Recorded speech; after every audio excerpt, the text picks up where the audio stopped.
Buenos días, clase. ¿Cómo están ustedes?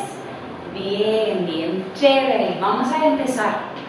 Hoy tenemos un sujeto muy importante y vamos a hablar hoy sobre los géneros literarios y más enfocando en el género narrativo.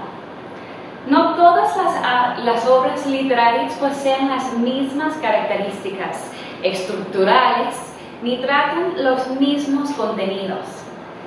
Pero existen categorías en lo que podemos clasificar las distintas obras atendiendo sus rasgos comunes. Las obras literarias, de acuerdo con determinadas características generales, se pueden clasificar en diferentes grupos que llamamos géneros literarios. Entonces, hoy vamos a estudiar las clasificaciones muy brevemente. Históricamente, y tú puedes ver un momento por aquí.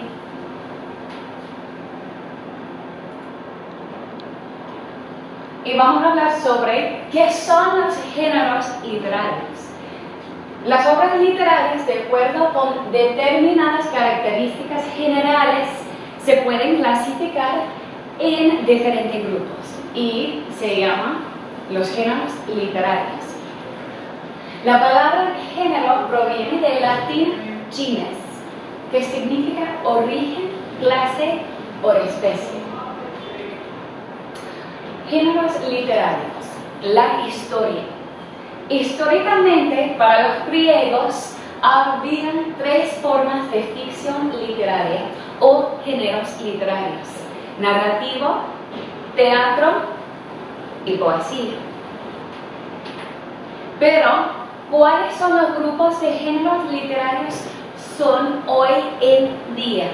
Vamos a enfocar hoy en día. Existen en general 5 grupos. Tenemos la épica, la lírica, la dramática, los géneros didácticos y la narrativa. Ahorita vamos a repasar rápidamente cada género y sus características más importantes, empezando con el género épico. El género épico proviene de la palabra epos, que en griego significa narración. La poesía épica es la que narra las hazañas de héroes históricos o legendarios. En general, el tono y el estilo son majestuosos. Unos ejemplos son la Ilíada o la Odisea de Homero. Ahorita, la lírica es la forma poética que expresa un sentimiento intenso, una profunda reflexión, imaginaciones y pensamientos del autor, de su mundo interno.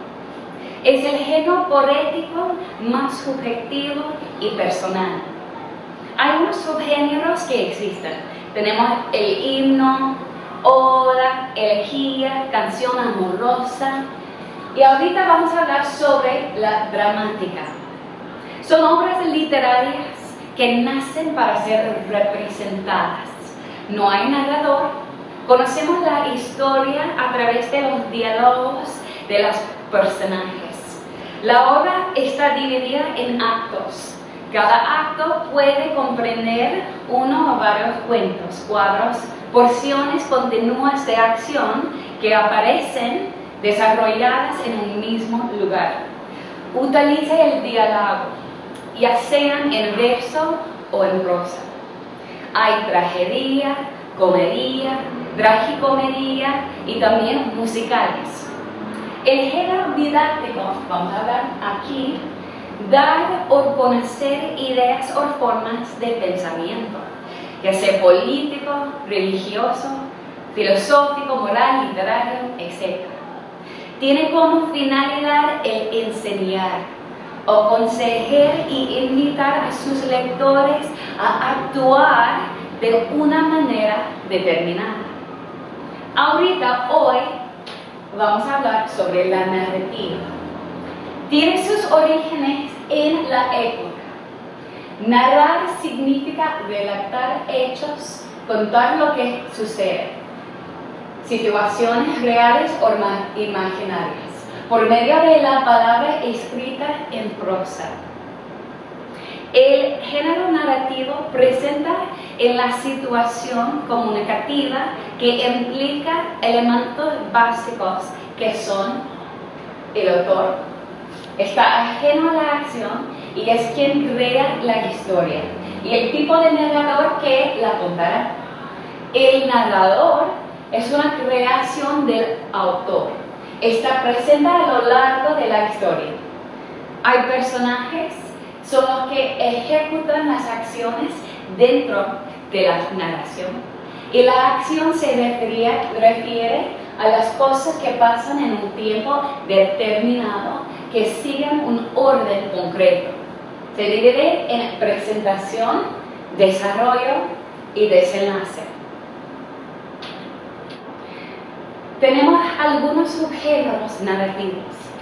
Primero, el mito. El mito es un relato oral que se remonta a los tiempos primitivos y tiene una significación religiosa. También hay una leyenda. Una leyenda fue transmitiendo oralmente de generación en generación y que incluye elementos de fantasía. El cuento es una narración breve que puede estar basada en hechos reales o no, que tiene pocos personajes y una trama muy sencilla. La novela es una narración más larga y los personajes son comunes, cotidianos. Vamos a enfocar más en este subgénero hoy. Es una forma literaria que consta de un texto o narración cuyo contenido es ficticio y que tras su final deja una moraleja o enseñanza. Es breve y cuyos protagonistas son casi siempre animales, pero que hablan y razonan como seres humanos. La fábula tiene como característica principal presentar una enseñanza moral o un modelo de conducta a través de una moraleja. Los más grandes representantes de este género son Esopo, Félix María Samaniego y Tomás de Iriarte. Siempre hay una enseñanza final o moraleja. Siempre presentan un modelo común. Se inician con un planteamiento breve que presenta el conflicto entre dos o tres personajes. El conflicto se desarrolla de forma muy breve y se resuelve de manera que presenta alguna enseñanza. Una vez terminada la fábula, esta moraleja suele recogerse de manera explícita mediante un texto breve que la resume a modo de conclusión. Los temas de las fábulas son muy variados: el amor, la avaricia, el miedo, el poder, la vanidad, la muerte, el deseo, la estupidez, la debilidad, la justicia y otras virtudes y de vicio que representan la esencia del ser humano. Las fábulas tienen doble intención. Primero, para entretener y deleitar, para dejar una lección que contribuye a un crecimiento. Ahorita vamos a leer una juntos: La zorra y el busto, de Félix María Samaniego. Dice: dijo la zorra al busto, después de olerlo: tu cabeza es hermosa, pero sin sexo. Como hay muchos, que aunque parecen hombres, solo son bustos. Ahorita en sus grupos responden a las siguientes preguntas de esta fábula. Primero, ¿de qué trata la fábula? 2. ¿Qué es el tema o la idea central? 3. ¿Por qué es considerada una fábula? ¿Cuáles características tiene?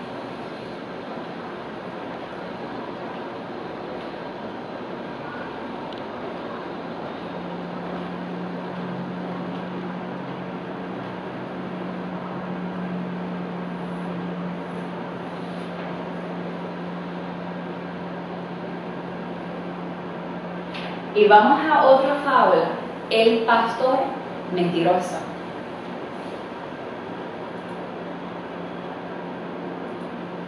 Un pastorcito estaba cuidando su kids presenta el joven pastor y el lobo. Un pastorcito estaba cuidando su rebaño de ovejas como todos los días y estaba muy aburrido. Entonces se le ocurrió una travesura para divertirse. Fue corriendo hacia el pueblo y gritó: ¡Un lobo! ¡Un lobo!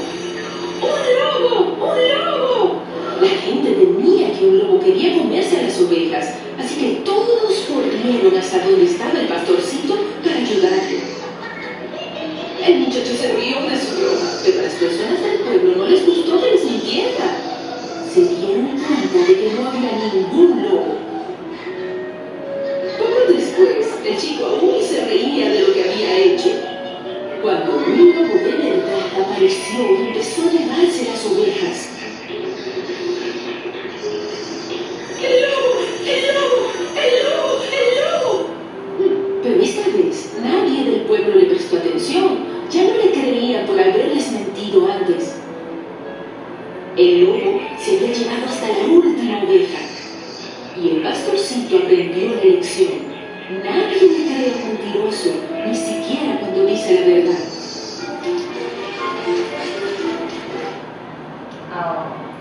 Ok. Qué bueno.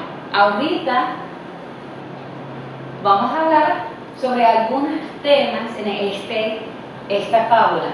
Entonces, en sus grupos primero respondan a las siguientes preguntas de esta fábula del pastor mentiroso.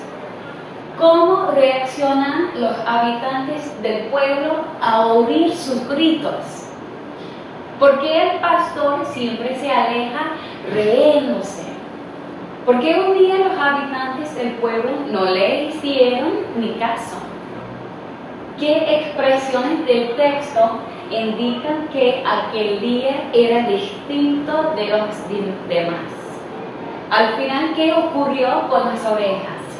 Identifica las partes de la fábula. ¿Cuál es la enseñanza que se transmite en la moraleja? ¿Qué harías tú para que los habitantes del pueblo volvieran a creer al pastor? ¿Alguna vez has actuado como el pastor de la lectura? Explica cómo te has sentido en esta ocasión. Entonces, ahorita en sus grupos tienen la fábula para ver y para leer, para ayudarte en respondiendo a esas preguntas. Ahorita tú eres el escritor.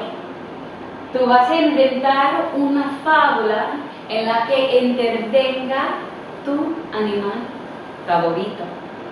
Entonces, recuerden ustedes todas las características de una fábula. Recuerdan que hay una moraleja, una enseñanza, y también es breve, es muy sencilla. Entonces, ahorita tú puedes inventar una fábula en lo que intervenga tu animal favorito. Si tienes preguntas, puedes preguntarme. Voy a estar alrededor del salón de clase.